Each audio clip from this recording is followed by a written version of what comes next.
this is Ed Dominguez, and today we're getting wild with log islands full of life. We're on a typical wooded lake here in western Washington. There are literally thousands of these lakes all over the region. Why? Technically, they're called kettle ponds. A kettle pond is the result of a retreating ice mass, and we had, 12,000 years ago, 3,000 feet of ice over our heads. As that ice sheet melted, big iceberg blocks were stranded all over the landscape. These big blocks slowly melted in place, and their weight compressed the earth down. When the ice finally melted, the resulting depression was filled with water known as a kettle pond, or in this case, in western Washington, we refer to them as lakes. They're surrounded with vegetation, and trees around the periphery of the lake sometimes die or are blown down and fall in the water. And they become refuges, islands of life for many specific types of plants. When a tree falls onto the lake at the shore, and they often do, they become islands of refuge for many plants. The part of the log that's above water, because this is the Northwest, attracts mosses and lichens. Additionally, material from surrounding trees falls out or is blown in by the wind and creates a thin level of soil, a substrate. And that substrate is just enough for some very specific plants to take hold and make a living as a log island. The surface of the log is covered with light green lichens, green mosses of various species, grasses, and even salal, a native shrub that was prized by local indigenous peoples for the sweet purple berry that it makes. A veritable island of life. This is one of the reasons why log islands can be so full of life. This is sphagnum moss, a thick, rich, growing moss that provides both a growth medium and nutrients for all of the plants that like to make their home here. Sphagnum moss is generally an acidic pH. That, combined with the general acidity of the logs themselves and the water, create an environment that specialized plants have come to love. Not all plants can deal with an acidic growing environment, but many plants have specially adapted to take advantage and make this their niche. The sphagnum moss is one of the reasons that these plants can survive and thrive here.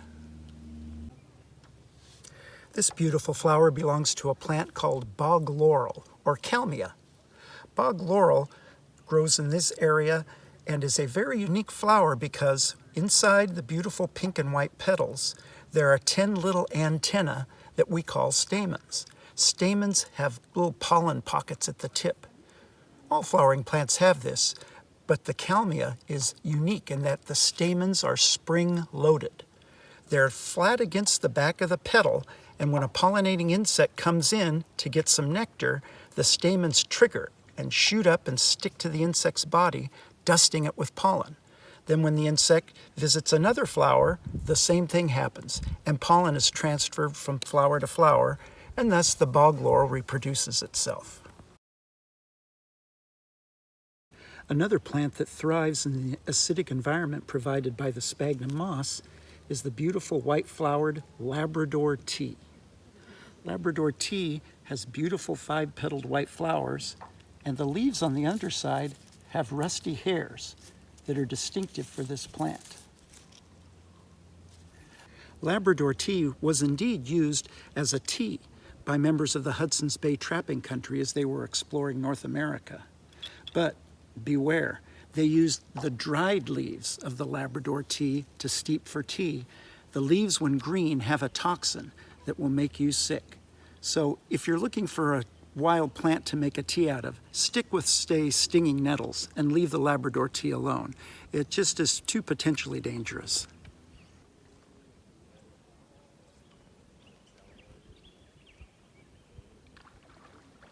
But by far the most unique plant to inhabit these acidic sphagnum logs is the sundew, a carnivorous plant.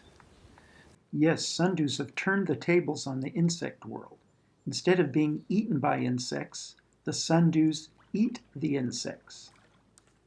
Named for the sparkly drops of dew on the end of the tentacles, sundews have evolved to actively capture insect prey and digest them, using them for food. Sundews make a meal of their prey. Each leaf blade has several tentacles that are tipped with a sticky mucilage.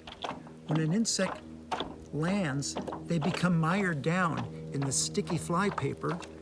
Then the leaf actually folds over, trapping the insect with more tentacles and more sticky dew. Then digestive glands on the surface of the leaf go into the insect's body and absorb the inside of the insect, leaving the hard outside exoskeleton to be blown away by the wind. So why adopt carnivory? The acidic sphagnum soils don't provide much nutrients, and many plants can't exist in this type of environment. The sundews adapted not only to thrive in the environment, but to enhance its nutritional needs by the bodies of the insects it captures, thus giving it a little advantage over other plants in occupying a unique ecological niche.